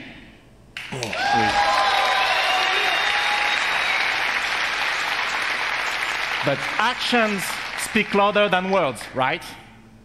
In celebration of E3, we are inviting new players to join. So, if you haven't played For Honor yet, now is your chance. Starting today and until next Monday, we are giving away the PC Starter Edition on Uplay. Download it this week on PC, and it's for free. Do I have So come. you play on join my the fight thing? with us. Hold on. Play. But No?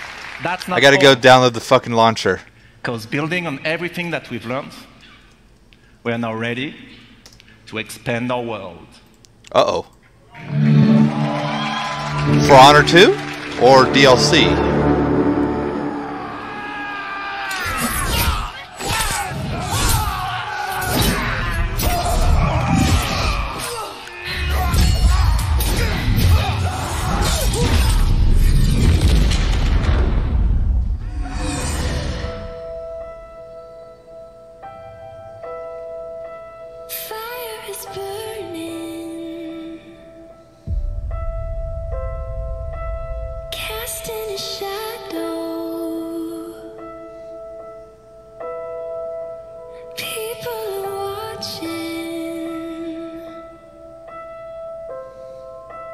Waiting for the fall. Tell them something is coming. There's blood in the water. Give them a warning. Let it all come crashing down. Burn the castle to the ground. Hang their lives, no disguise. It's our time. Let it all come down.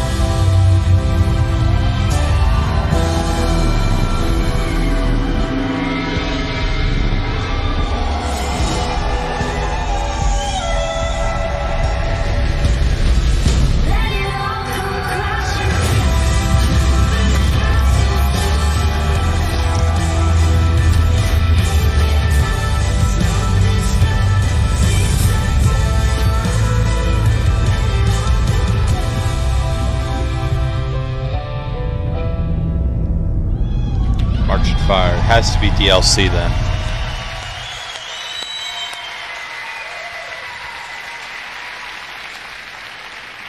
After the great cataclysm that brought knights, Vikings, and samurai to fight, civil war consumed China.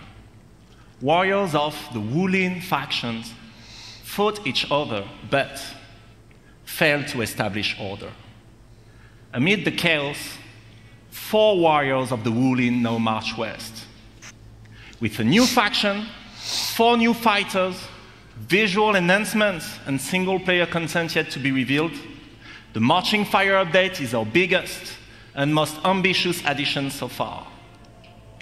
But this update would not be complete without answering a huge request from our community. A new 4v4 multiplayer mode fulfilling the classic medieval fantasy. You know what it is? No. The Castle Siege. So please, allow me to introduce you to this new mode, Breach.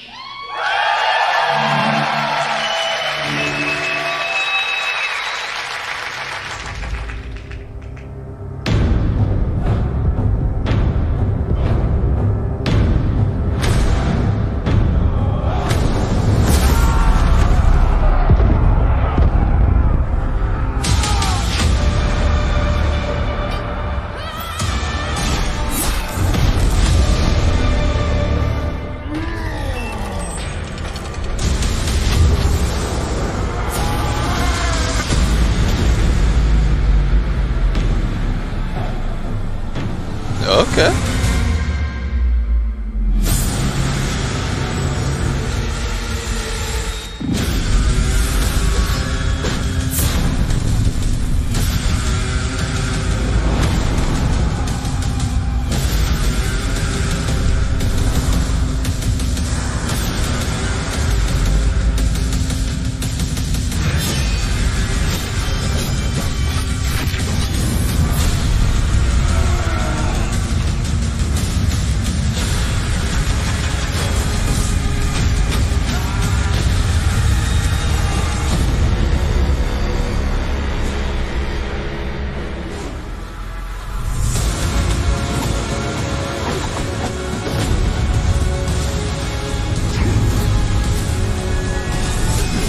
Okay.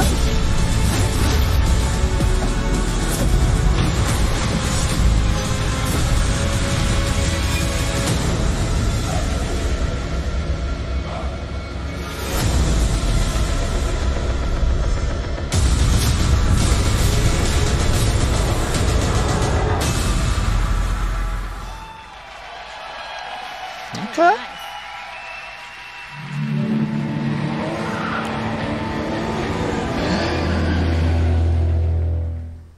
Crew 2. Oh yeah, we're supposed to get a release date or something. I'm Delphine Dosset, brand director on the Crew 2. In just a few days, freedom will be yours. Freedom to get your hands. Oh yeah, it's on coming your out in a car, few days. I forgot about that. bike, That was boat, or coming out like plane, later and this year. Unleash your passion for motorsports all across the United States. The Crew 2 releases on June 29th. And we are very happy to announce that the open beta will be available on PlayStation 4, Xbox One, and PC on June 21st. But there's more. You can preload the open beta right now, so you'll be ready to hit the road as soon as it starts. From all of us at Ivory Tower, welcome to the Crew 2.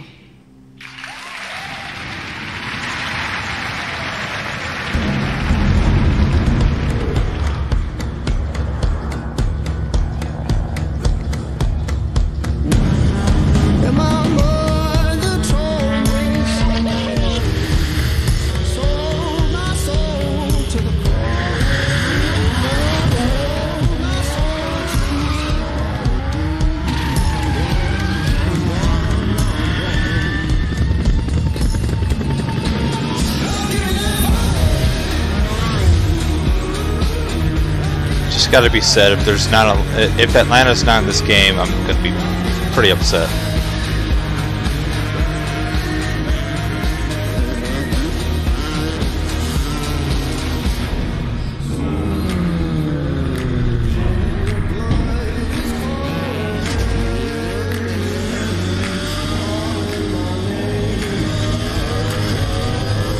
Okay. Okay.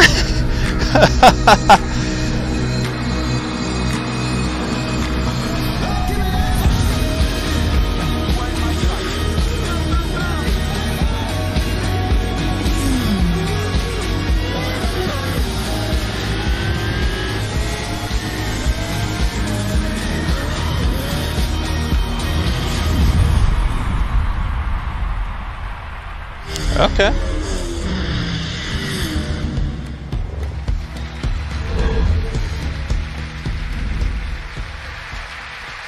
Nice.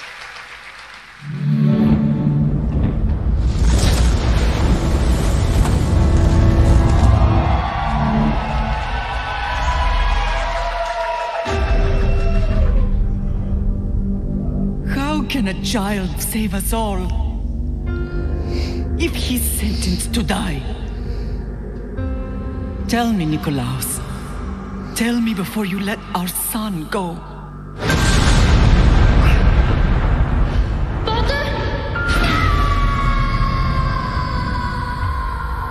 Where we begin does not define who we will become. Is this another Rise Son of Rome game? Is it? Built by friendship and family. Wait, what is this shit then? Love and loss. War and bloodshed. Wait, this is Assassin's Creed? You were sent by the gods to protect this world. No, Spike. Assassin's Creed Odyssey is supposed to be set in ancient Greece. / Rome. Act like it. It is Assassin's Creed, motherfucker. Yeah, I'm pretty sure this is ancient Greece. Across the mountains and the seas. Remember, the fate of Greece journeys with you. Looks more like ancient Greece. I do know the difference, Spike. Will you fucking listen?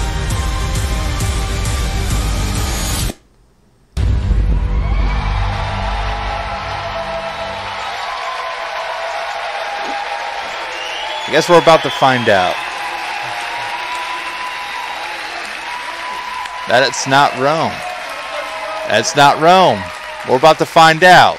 Thank you. Shut up! I'm Jonathan Dumont, creative director of Assassin's Creed Odyssey. Assassin's Creed Odyssey is more than just an adventure. It truly is a role-playing journey. You will explore on land and sea one of the most iconic and influential settings in human history, ancient Greece. Ah! Boom! The golden age of Boom! saw the rise of democracy, modern medicine, revolutionary art, Telling me and off. Western philosophy. But it was also a time of war. A devastating conflict between Sparta Yeah, but this is set the in ancient Peloponnesian Greece, War like this guy divided said. the Greek world and changed the course of history. In this world of contrast and opportunity, Now this I land could be shaped by the excited. gods rages a battle between order and chaos. This is where your adventure begins. You, a simple mercenary, an outcast, to take on an incredible quest to save your loved ones and become the legendary Greek hero Greece desperately needs. Our teams in Quebec and from around the world have spent the last 3 years putting all their energy, passion, and dedication into this project. We have continued to transform Assassin's Creed into an epic RPG experience. An RPG in which you will not just play an Odyssey, but your Odyssey, shaped by your actions and choices. And the first choice you'll make at the start of the game is to choose your character. Uh-oh. Of course. God damn it. Alexios or Cassandra?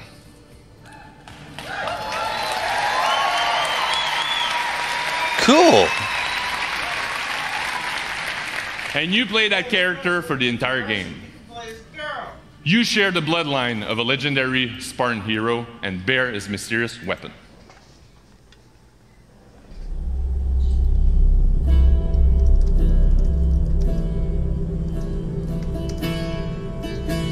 Your turn. Leonida's spear.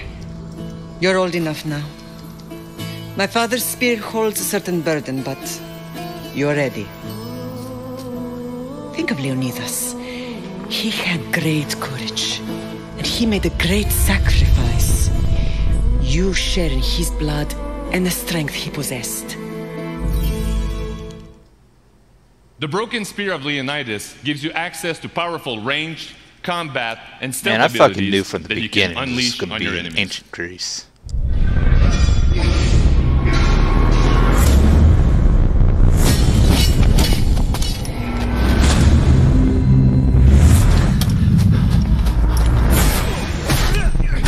The This Is Sparta memes are returning, by the way.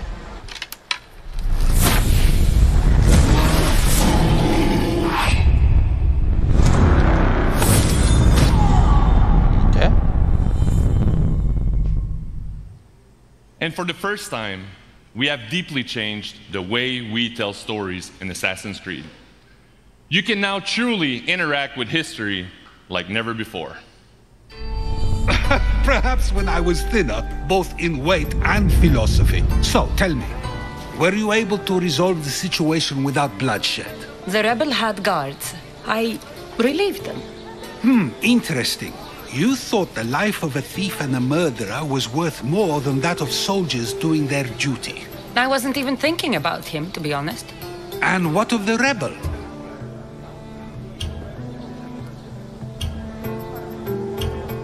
He should be halfway to Mykonos by now. Oh, really?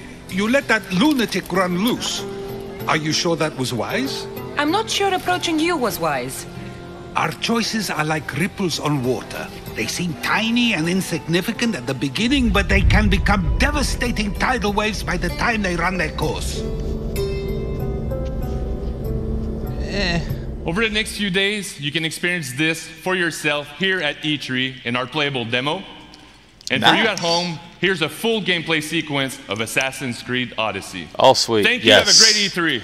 Oh, that's all I ever wanted was the stream to freeze. No, I wanted gameplay.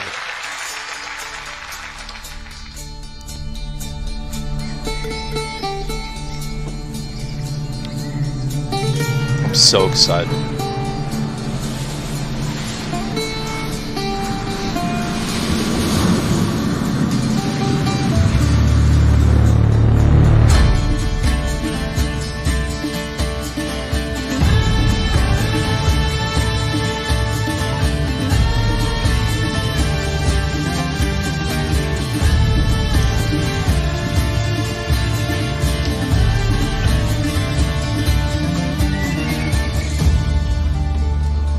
Does this mean we get to be involved in the Battle of Troy? Because that would be awesome.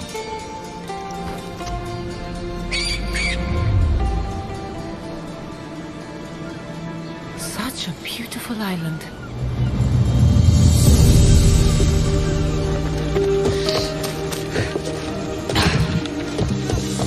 Wow.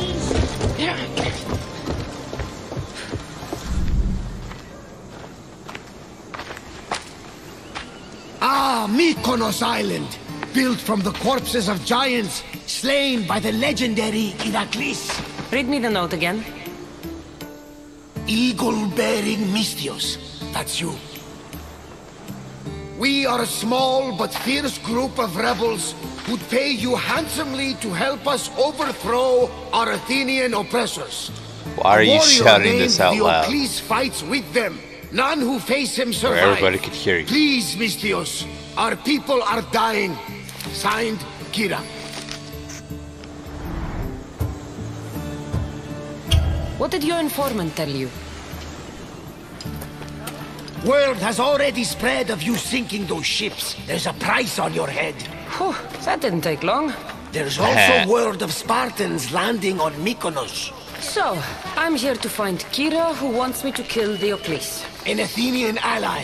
Who's at war with Sparta. And don't forget the bounty! Business as usual, then. Gods protect you, Cassandra. Thanks, Varnavas. But they'll be too busy protecting Diocles from me. Wait, so if the Trojans are already at war with Sparta, then the Battle of Troy would have already happened. Which kind of sucks, because I wanted to be a part of that. Damn it. Oh well.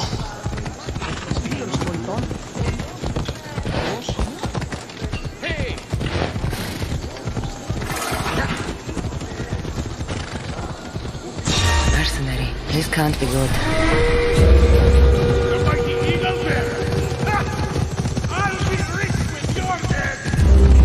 You're chasing your own death, mercenary.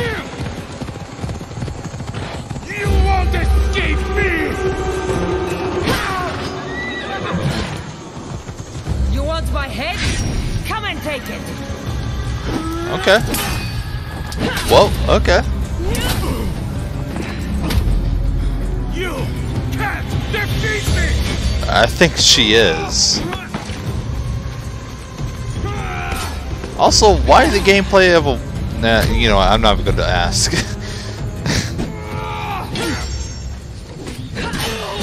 And he's dead. You really should have left me alone.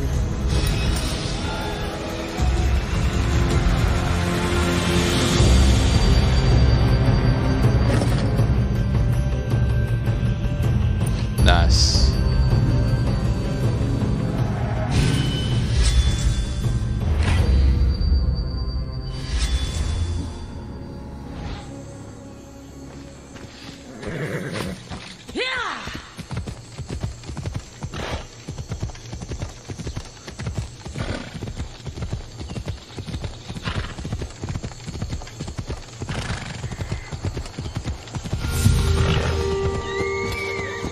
Varnavas was right. Spartans have made themselves right at home.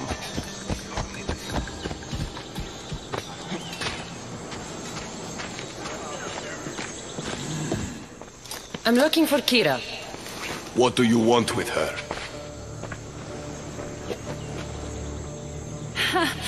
The mercenary who bears the eagle of Zeus. You got my message. It said something about paying me handsomely. Ha! Mercenaries. Athenians have enslaved our people for too long. Help us free Mykonos from their grasp, and you'll have more drachmi than you can carry.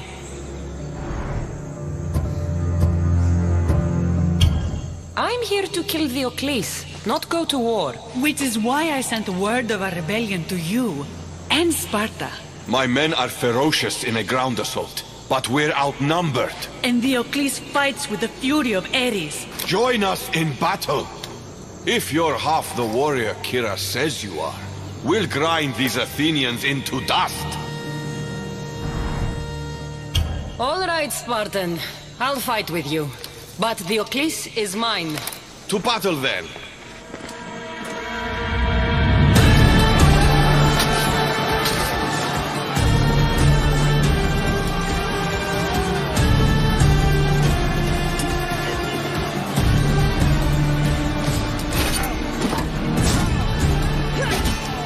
Rip.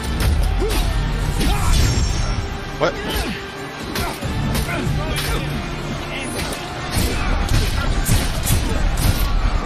Rip.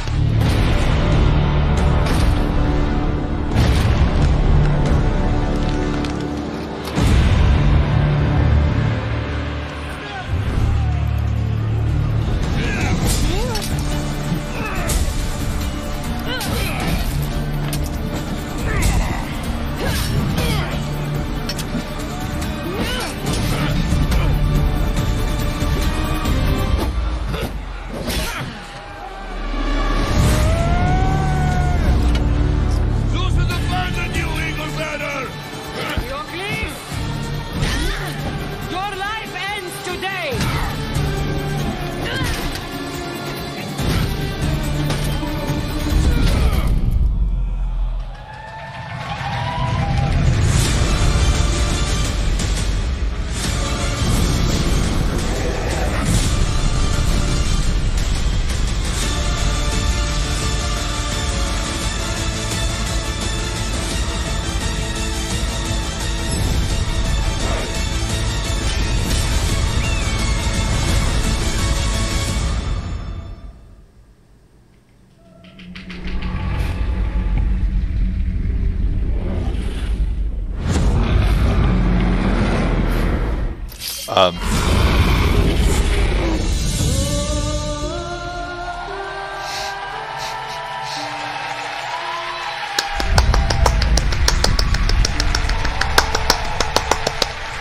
Wow.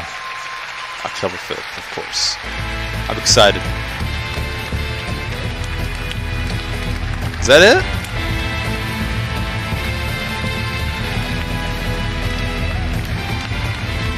Yeah, that's it.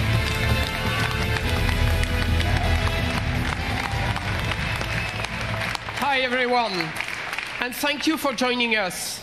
And thanks to everyone watching from home. To our teams, it's an honor to work with some of the best in the world. Congratulations on a great show. Yeah.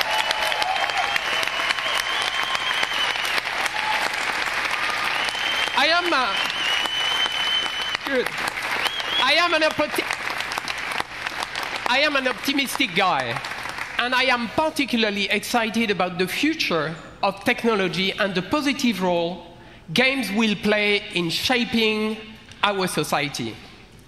To create these games, we need to work even more openly with you, the gamers, because we know when we do that together, everything gets better. So have a great history. Thank you very much. Thank you, Ubisoft. It's great.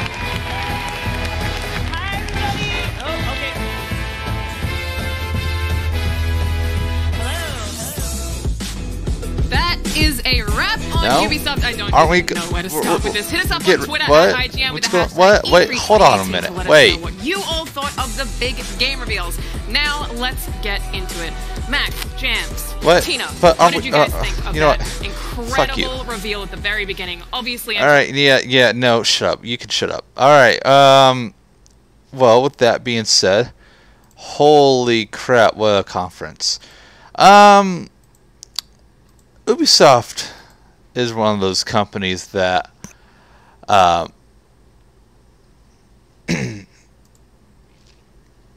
you know, it's one of those iffy companies that, you know, are like, okay, well, we'll do this. Last year they came out with Origins, Assassin's Creed Origins. This year was Assassin's Creed Odyssey, which I'm very excited about.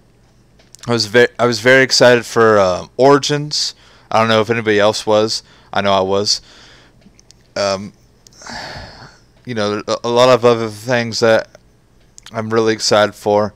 Ubisoft did a fantastic job once again. And of course, you know, can't wait till Sony's conference. I can't wait till this fucking game comes out that they're showing right here. This fucking game, what was it called? Beyond Good and Evil 2. So that fucking game is going to be a fantastic game when it comes out next year. I think it was finally announced for next year. So we'll probably see one more E3 with it, and it'll probably come out next holiday season, not this year. So, or yeah, like I said, not this holiday season, but like next holiday season. Anyways, excited for Skull and Bones as well. A lot of other games I'm very excited for. So anyways, I'm going to go ahead and show the schedule one last time before I get off. And leave, and leave you guys to dust, and at the same time downloading Uplay, because for whatever reason I don't have it downloaded / installed. So anyways, later tonight, Sony's conference starting at 9 p.m. I'll be doing my stream 30 minutes before, so I'll be back in about 3 hours from now. And then tomorrow I will be streaming at 11:30 for Nintendo's thing, whatever the heck they're going to do, and then whatever is. I guess that's it. That's it. Nintendo's last conference. So we got one more tonight, being Sony's conference, and then we got Nintendo's conference tomorrow at noon. So anyways, thank you guys so much for watching. I hope you guys enjoyed it as much as I did.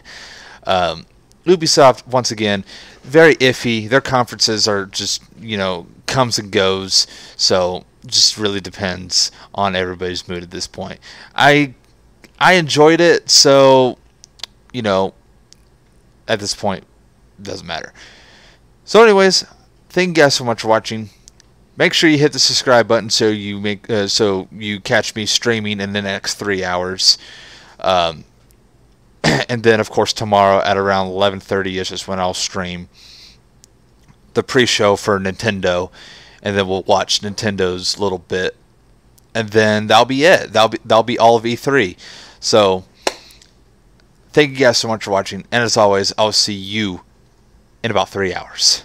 Bye bye.